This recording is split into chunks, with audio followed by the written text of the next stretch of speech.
నమస్తే KSR 24 news స్వాగతం సుస్వాగతం. సిద్దిపేట జిల్లా కోయడ మండల కేంద్రంలో కాంగ్రెస్ పార్టీ నాయకులు, యువజన నాయకులు, సీనియర్ నాయకులు అంతా కలిసి సీఎం రేవంత్ రెడ్డి, మంత్రి పొన్నం ప్రభాకర్ చిత్రపటానికి పాలాభిషేకం చేశారు. 2 లక్షల రైతు రుణమాఫీ చేస్తున్నారని కాంగ్రెస్ పార్టీ ఇచ్చిన మాట తప్పడం లేదన్నారు. కోయడ మండల అధ్యక్షులు దూలం శ్రీనివాస్ గౌడ్ మాట్లాడుతూ నీట్ పరీక్షలో లీకేజీ వలన సుమారు 30 లక్షల మంది జీవితాలతో బీజేపీ చెలగాటమాడుతుందన్నారు. 2 దేశాల మధ్య జరిగే యుద్ధాన్ని ఒక ఫోన్ కాల్తో ఆపానని ప్రలోభావాలు పలికిన నరేంద్ర మోడీ పేపర్ లీకేజీ ఎందుకు ఆపలేకపోయారన్నారు.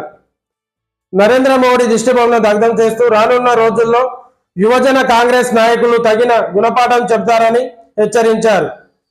ఈ కార్యక్రమానికి మాజీ సర్పంచ్ శెట్టి సుధాకర్, మండల కిసాన్ సెల్ అధ్యక్షులు Bhim Reddy, Tirupati Reddy, Gudaswamy, Bari Sudhakar, Chennareddy, Usnabad assembly secretary Munjashiva Sai Goud, youth Congress మండల ప్రధాన కార్యదర్శి ఎల్లబోయిన శ్రీకాంత్ యాదవ్, యూత్ కాంగ్రెస్ నాయకులు ఆవుల మహేందర్, గర్రపల్లి ప్రశాంత్, పెద్ది రంజిత్ రెడ్డి, అన్నాడి రాజేందర్ రెడ్డి, సంజీవ్ పటేల్, సురేష్ సాయి మరియు తదితరులు పాల్గొన్నారు.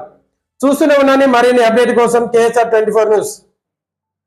ఈరోజు కోయడ మండల కేంద్రంలో నిన్న ముఖ్యమంత్రి గారి ఆధ్వర్యంలో రాష్ట్ర కేబినెట్ మంత్రివర్గ కూకోవడం జరిగింది.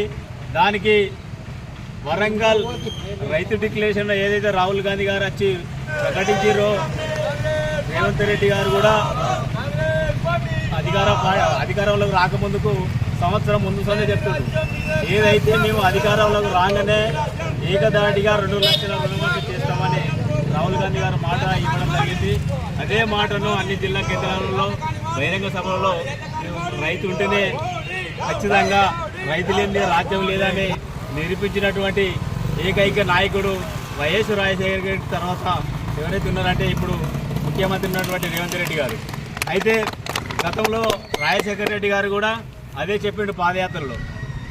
ఖచ్చితంగా హుస్నాబాద్ ఘాట్ ఏరియా, దానికి వరద కాలువ, గౌరవెల్లి రిజర్వాయర్ ఏదైతే ఇక్కడ హుస్నాబాద్ ప్రాంతానికి ఏదైతే ఉందో అదే అనుగుణంగా ఆయన వేసిన పునాది ఏదైతే ఉందో అది అట్నే మిగిలిపోయింది.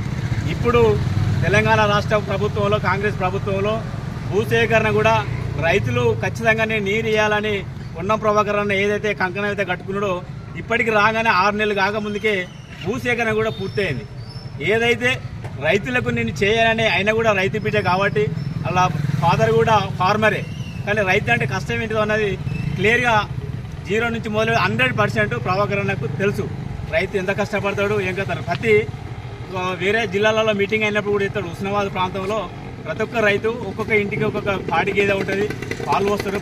పొద్దున పోతూ ఉంటే పాల కేంద్రం కాడ అంటే హుస్నాబాదు ఇక్కడ ఉన్నటువంటి రైతులు ఎంత కష్టపడతారు అన్నది ఆయన క్లియర్ కట్గా తెలుసు. కాబట్టి తొందరనే ఫస్ట్ ఆయన గెలిచినాక ఎమ్మడే తొందరగా అక్కడ భారీ నీటిపారుదల శాఖ మంత్రి దగ్గరికి పోయి హుస్నాబాద్లో నేను సస్యశామలు చేయాలి, ప్రతి ఒక్క విలేజ్కి నేను నీళ్ళు ఇచ్చే నా ధ్యేయం అని ఏదైతే కంకణం బదులు కట్టుకుంటో దానికి అనుగుణంగా కూడా ఇప్పుడు రైతు రుణమాఫీ కూడా వీళ్ళందరూ మంత్రివర్గానికి, తెలంగాణ రాష్ట్ర ప్రభుత్వానికి ప్రత్యేకంగా కోయడ మండల శాఖ తరఫున ధన్యవాదాలు చెప్తున్నాం.